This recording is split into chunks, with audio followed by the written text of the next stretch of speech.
Hi, it's me again with Corel Draw Tips and Tricks. I've worked on this before.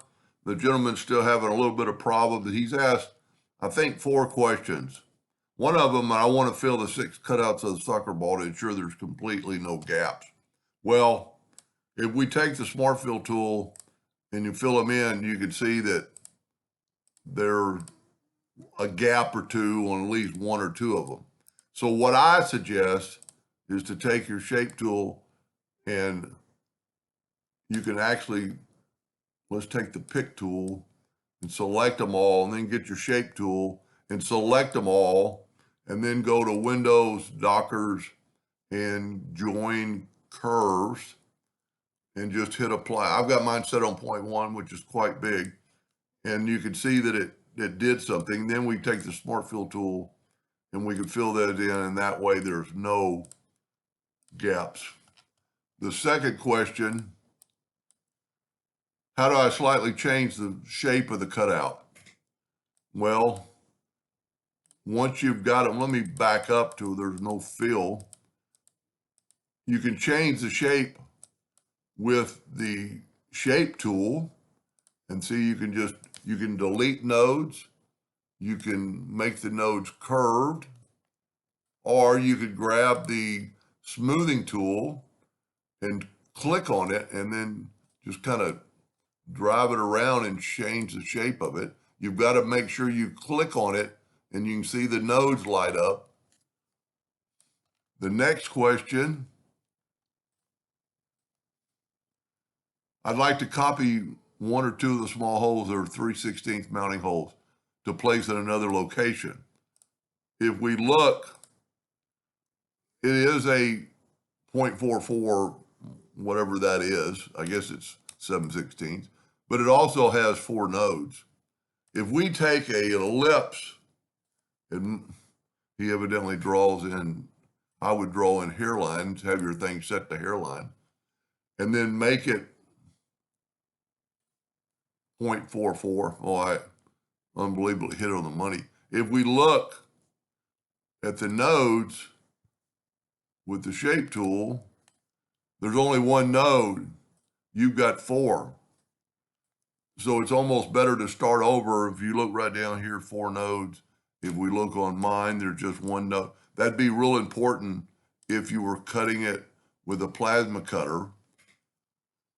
But you don't have to make a new one. If you take the Smart Fill tool, the Smart Fill tool will make a new object.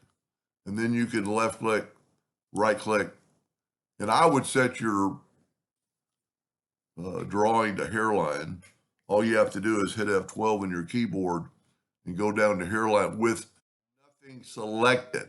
So I'm going to deselect everything.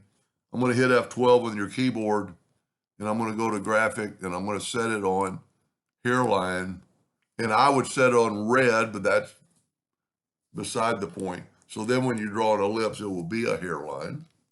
The other question, how do I exit the mode? Like I've always used the back arrow to get rid of, like he said something about, well, let's just go right up here. I drew a box, and I'm going to use the color eyedropper, and I'm going to take a sample there and put it in that box. Well, you can't just hit the escape button, but you can hit the space bar. The space bar will always take you back to your last tool.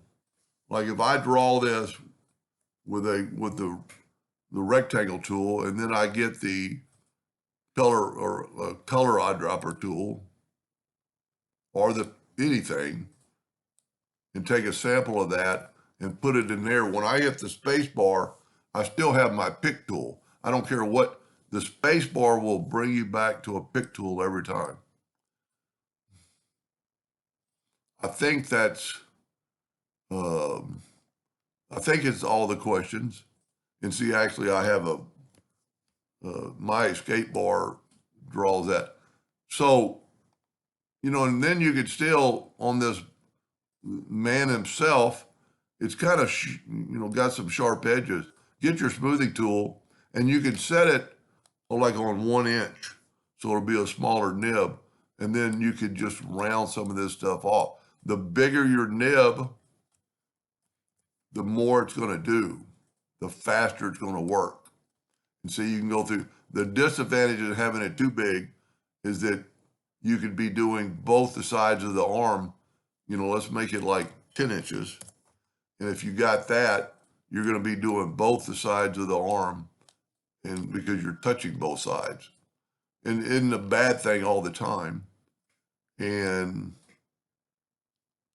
I would do what I suggested in the first video, would be able to take this one, this one, this one, and let's say this is your good one.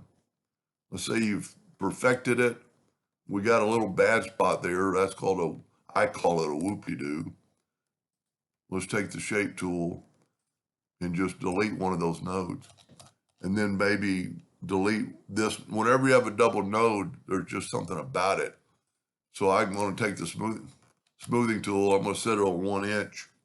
I think I covered this in the first video I did for the gentleman. Then if you take that and you control, and also, see, there's a good reason. Set your duplicate distance on 0, 0.